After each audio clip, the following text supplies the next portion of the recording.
Krysniąta a rebyce. W baro dywnych ciasach, ciej byłt pryskeł wieldi mawało ma na Sumsberg, pryskeł na chujeczko ma zarosły dune przemłerści i tej, ciej miast demiuncych kłeminów dzesysich łekrantów sztoporcił stole miasty rebyk z długą brodą wchternał dmuchył wiater jak w porwony zydziel. Nadmłeżał mieśkył dredzilut, nyrut krysniancy. Reno, abo łeb smrok, mógł je zwidzec te dwanogłewaty mrówci, chterne zyba łesa na siemie z młerścich wałów ubitym, jak na jacim statku z królewścigłe pałacu. Jeźle sach to z cezy nastrąciwył, w mergnienim ich nie było. Ucykałe krysnianta do swoich podzemścich izb, gdzie mieszkały handogłe i błegato. Siandze szkleło sam złoto i strzybro i glingłetałe pycurci bursztynowy. Jednego dnia równak ucechłołe krysniantach i nikt nie wie ciemu, ciej i gdzie uśłe. Lenoło ich złoce, a błe bursztynie łesta gytka, wzięło od czasu do czasu dywy saunalist swicący w dunach. Te krysniąta baro loda łesa głytorzec, zabywiac tuńca, fumfka ma. Na ich pysznych stołach było wsiedcigłe jaś sądziałe.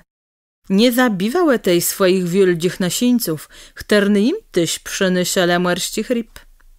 Raza tej z krysniantama bawile sa rebyce w pięknych i ful redosce wieldzich izbach myłych ledzy.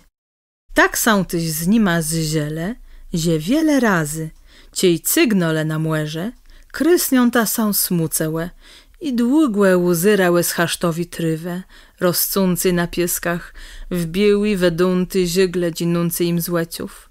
Jak tyś długem dół na łedze i cie tyś w całosce młerze dy ich nazyt. Skłernole są płeky załe na krągu ciepuści, płachterne chmłegłe są do meslec rebyków, zaroiło są na zberku. Skyciąc, śpiewając i wykrzykiwając, źdałe jaś rebacci cię na zachrzęściałe łebieły pieści do mycy. Ciasa jednak krysniąta z psocełe, co swoim wieldzim drechum. Psota ta równak nieśła ze złosce, ale z te, że krysniąta baro lubiłe malinci w kłelipce dzece. Łepłe ceśku, ciej noc rozłożyła swoje skrzydła ciorny, przez chterne przezyrył strzybrzny miesiąc, a młerze spłekujno wałowało swoje łedę, wylyziałe krysniąta i podlyziałe do heciów, gdzie wiedzały myłych dzecach. I brałe rybacci dzeckie dose, a swoje łestawiłe. Matci są chłódkłe płeznywały na krysniących banksach. Płać, trzysk, a nywiącyś halowani zrobiły to, gdzie krysniąta przenysiałe dzeckie nazyt. Dzisu leju piesnie, mówiły krysniątach, co ziołe w zgłedze z rebykoma. A ciasa młerze chlubkę dziwną gytkę. Młezie to deche krysniancy są tacu i siukają swojegłe zrejnowunygłe królestwa.